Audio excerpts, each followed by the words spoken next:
নমস্কার বন্ধুরা, রান্না ৩৬০ চ্যানেলে আপনারা সকলে স্বাগত। আশা করছি যে যেখান থেকে আমার এই রান্নার ভিডিওটা দেখছেন তারা সকলে সুস্থ আছেন, সকলে ভালো আছেন। অনেক দিন অসহ্য গরমের পর এখন একটু বৃষ্টিপাতের ফলে চারিদিকের আবহাওয়া বেশ মনোরম হয়েছে। আর এই মনোরম আবহাওয়ায় আমি একটা স্বাস্থ্যকর, সুস্বাদু এবং খুব চটজলদি তৈরি করা যায় এমন একটা রেসিপি নিয়ে হাজির হয়েছি। আমি তৈরি করছি দই ভাত বা কারি ভাত। তো বন্ধুরা দেখতে থাকুন। এখন এই রেসিপিটার জন্য আমি এখানে 400 গ্রাম মতো বাসমতি চাল নিয়েছি। চাল বেশ কয়েকবার জল পাল্টে ধুয়ে আধ ঘন্টার মতো ভিজতে দিলাম। এদিকে চাল এখন সেদ্ধ করে নেব, তাই কড়াইতে জল দিয়ে ওভেনে বসিয়ে দিয়েছি। জলটা ফুটতে শুরু করেছে। এখন চালগুলো সমস্ত আমি কড়াইয়ের জলে দিয়ে দিচ্ছি। আমি এখানে বাসমতি চাল দিয়ে রেসিপিটা তৈরি করছি। আপনারা চাইলে যে কোনো চাল দিয়ে রেসিপিটা তৈরি করতে পারেন। গোবিন্দভোগ চাল দিয়েও বেশ খেতে টেস্টি হয়। এদিকে অপর পাশে ওভেনে দেখতে পাচ্ছেন আমি ঘি তৈরি করছি। বেশ কিছুটা দুধের সর জমা হয়েছিল, সেটা দিয়ে ঘি তৈরি করে নিচ্ছি। আর এদিকে চালটা 80% মতন সেদ্ধ হয়ে গেছে। এর থেকে বেশি সেদ্ধ করা যাবে না, তাহলে কিন্তু ভাতটা গলে গেলে রেসিপিটা ততটা ভালো হবে না। এখন কড়াই ধরে নামিয়ে একটা ফুটো ফুটো থালায় আমি জলটা অর্থাৎ ফ্যানটা ঝরাতে দেব।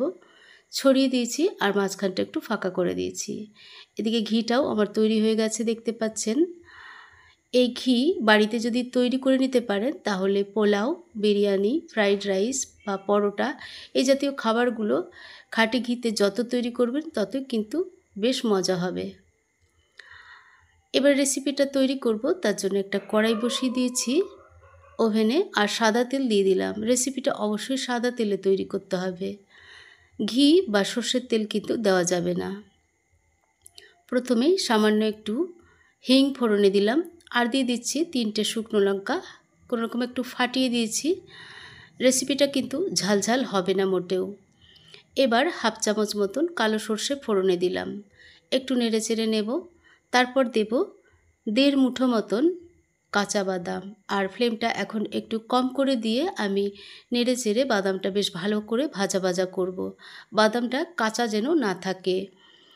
আর আমি এখানে 1.5 মুঠো বাদাম, 1.5 মুঠো নারকেল কুচো দিয়েছি, অর্থাৎ এখানে 2 প্লেট মতন খাবার তৈরি হবে। সেই আন্দাজে আপনারা চাল যতটা দেবেন সেই আন্দাজে উপকরণগুলো বাড়িয়ে বা কমিয়ে নেবেন। এবারে 1.5 মুঠো নারকেল দিয়ে সেটা একটু ভাজা করে নিচ্ছি। আর আপনারা চাইলে এখানে আদা রসুন গ্রেট করে দিতে পারেন, কিন্তু আমি এখানে দেব না, কারণ সর্ষে ফোড়ন দিচ্ছি, নারকেল থাকছে, বাদাম থাকছে আর কারি পাতা, এর ফ্লেভারটাই যথেষ্ট বলে আমার মনে হয়। তাই আমি এখানে কিন্তু আর আদা রসুন ব্যবহার করছি না। এই মুহূর্তে আমি দিয়ে দিলাম 1.5 খানা পেঁয়াজের পাপড়ি ছাড়িয়ে, আর একটা কাঁচা লঙ্কা ফালি করে দিয়েছি আর 1 মুঠো কারি পাতাও দিয়েছি। এবার নেড়ে চেড়ে একটু সাঁতলে নিচ্ছি সামান্য কিছুক্ষণ। এবার সামান্য একটু লবণ দেব, উপকরণ যতটা রয়েছে সেই অনুযায়ী দিলাম। দিয়ে নেড়ে চেড়ে শেষ মুহূর্তে দিচ্ছি আমি 1 মুঠো মতন কিশমিশ। আপনি চাইলে এখানে কাজু বাদামও দিতে পারেন, যেহেতু আমি চীনাবাদাম দিয়েছি তাই ও সমস্ত আর দিলাম না। নেড়ে চেড়ে একটু সাঁতলে নিয়েছি। এবারে যেহেতু 2 প্লেট মতন খাবার এখানে তৈরি হচ্ছে, তাই আমি 4 চামচ মতন টমেটো সস আর 1 চামচ মতন সয়া সস মিশিয়ে দিচ্ছি। এই রেসিপিতে টমেটো সস, সয়া সস আর চিনিটা দিলে কিন্তু রেসিপিটা খেতে ভালো লাগে। যে কোনো একটা উপকরণ বাদ গেলে কিন্তু এই রেসিপিটা ততটা মজা হবে না। এবারে সামান্য একটু চিনি দিয়ে সামান্য একটু নেড়ে চেড়ে কষিয়ে নিচ্ছি।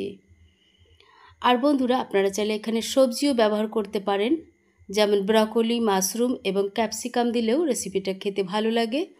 এবার ফ্যান ঝরিয়ে রাখা চালগুলো অল্প করে দিতে থাকবো আর নাড়াচাড়া দিতে থাকবো। মোটামুটি রেসিপিটা খুব তাড়াতাড়ি তৈরি হয়, প্রায় তৈরি হয়েই গেছে। বাকি চালগুলো দিয়েও আমি নাড়াচাড়া করে নিচ্ছি আর শেষে শুধু লবণটা দেওয়া বাকি। তো নেড়ে চেড়ে ভাজা করছি, তবে খুব বেশিক্ষণ ভেজে নেওয়ার দরকার নেই বন্ধুরা। এই রেসিপিটা খেতে টেস্টি তো অবশ্যই হয়, আর অবশ্যই একটা হেলদি রেসিপি, খুব চটজলদি তৈরিও করা যায়। আপনি যে কোনো জায়গায় লাঞ্চ বক্সে করে নিয়ে যেতে পারেন। আর কোনো কিছু উপকরণ বা কোনো পদ এর সঙ্গে দরকার হবে না, শুধুই খেতে পারবেন। লবণ স্বাদ অনুযায়ী দিয়ে নেড়ে চেড়ে নিয়েছি। রেসিপিটা তৈরি হয়ে গেছে। এখন ঢাকা দিয়ে আমি নামিয়ে নেব। আর যেহেতু এটা দই ভাত, দই তো লাগবেই বন্ধুরা। তো আমার বাড়িতে পাতা টক দই, এখানে 2 প্লেট খাবার, তাই এখান থেকে অর্ধেক পরিমাণ আমি দই নিয়ে নিচ্ছি বাটিতে। আর এটা টক দই। আর এখানে একটা কথা মাথায় রাখবেন, এখানে কিন্তু কোনো মতেই মিষ্টি দই ব্যবহার করা যাবে না। এই টক দইতে দিলাম সামান্য একটু লবণ আর সামান্য একটু চিনি। এই দইটাকে খট্টা মিঠা অর্থাৎ টক মিষ্টি বানিয়ে নিতে হবে। এই দই ভাতে টক মিষ্টি দইটাই কিন্তু প্রয়োজন, সেটাই খেতে ভালো লাগে। এবার একটু ফেটিয়ে নেব। আপনারা চাইলে এটা একটুখানি জল মিশিয়ে একটু ঘোলের মতো তৈরি করে নিতে পারেন। এবারে একটা প্লেট সাজিয়ে নিয়েছি আমি। এবারে ওপর থেকে ছড়িয়ে দেব দইটা, যেটা আমি লবণ আর চিনি দিয়ে মাখিয়ে নিয়েছি। রেসিপিটা আমার তৈরি করা হয়ে গেছে বন্ধুরা। সুস্বাদু দই ভাত বা কারি ভাত রেসিপি আমার তৈরি করা হয়ে গেছে বন্ধুরা। এই রেসিপিটা আপনারা দুপুরের খাবার হিসাবে যে কোনো জায়গায় টিফিন কৌটায় করে নিয়ে যেতে পারেন। ভালো লাগলে লাইক করবেন, শেয়ার করবেন আর সাবস্ক্রাইব করে অবশ্যই আমার চ্যানেলের পাশে থাকবেন বন্ধুরা। আবার হাজির হয়ে যাব নতুন কোনো রেসিপি নিয়ে। সবাই ভালো থাকবেন। ধন্যবাদ।